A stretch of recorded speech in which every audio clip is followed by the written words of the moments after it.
Something huge has changed about how we use the internet.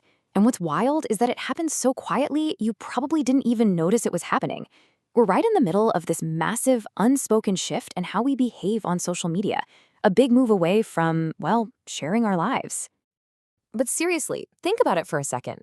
When was the last time you were scrolling your main feed and saw a friend's kind of blurry photo of their avocado toast? Or just a simple, hey, this is what I'm up to today? That kind of stuff used to be the absolute lifeblood of these platforms. And now, poof, it's pretty much gone. So what on earth happened?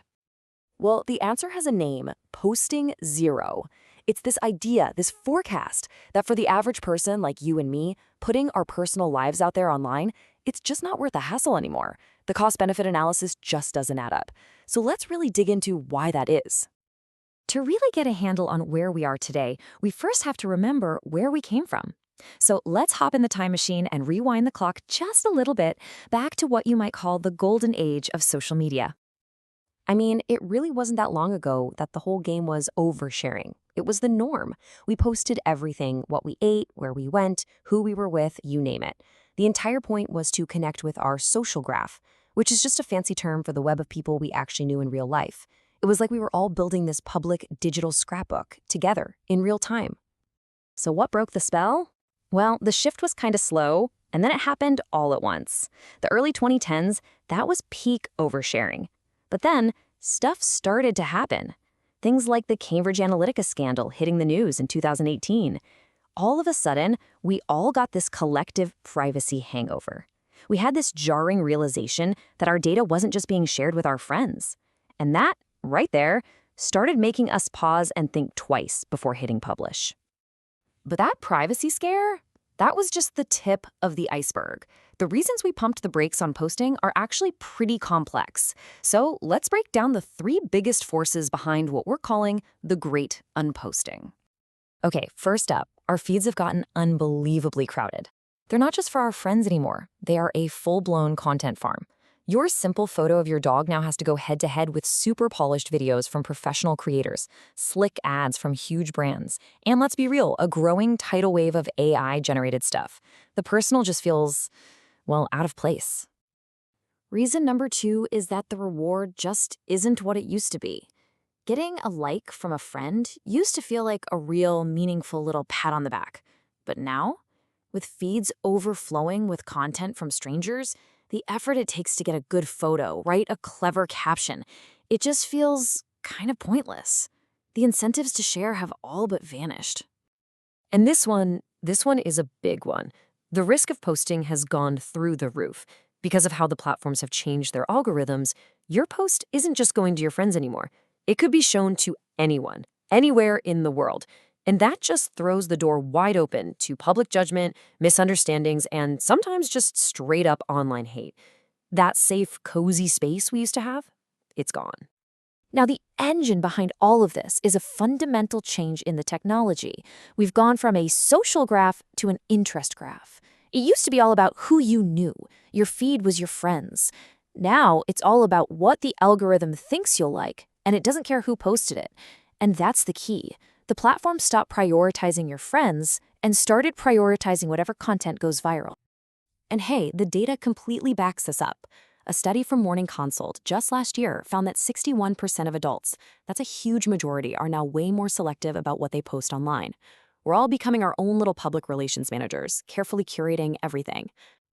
And get this, on top of that, the same study found that 28%, so more than a quarter of us, are just straight up posting less overall. So we're not just being more careful, we're actively pulling back. Okay, so if we're not posting as much, what in the world are we doing on these apps? It's a good question. The truth is, our role has completely flipped. We've gone from being active creators to, for the most part, passive consumers.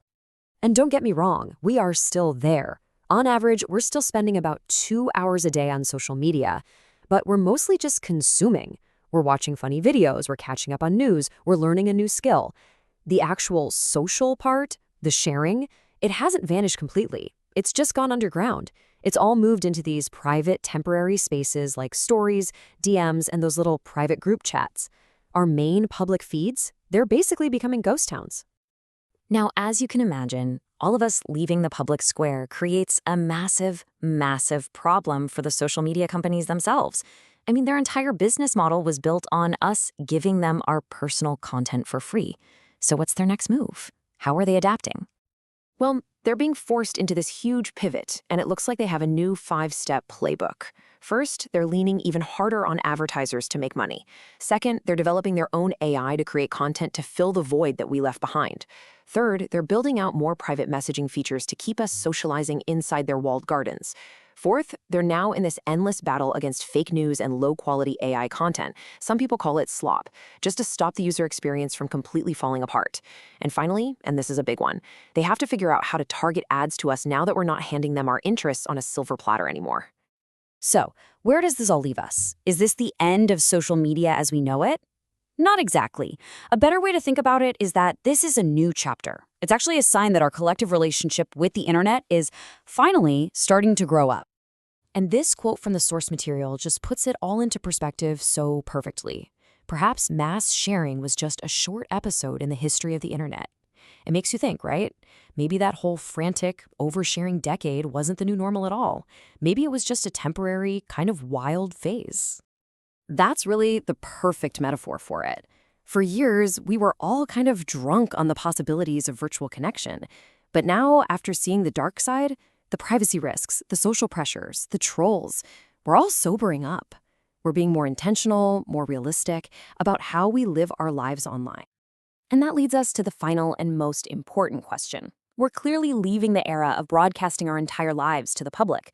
We're moving into something new, something more private, more selective, and maybe, just maybe, a little more authentic. The age of performing our lives for an audience seems to be winding down. So what kind of digital life are we going to build in its place?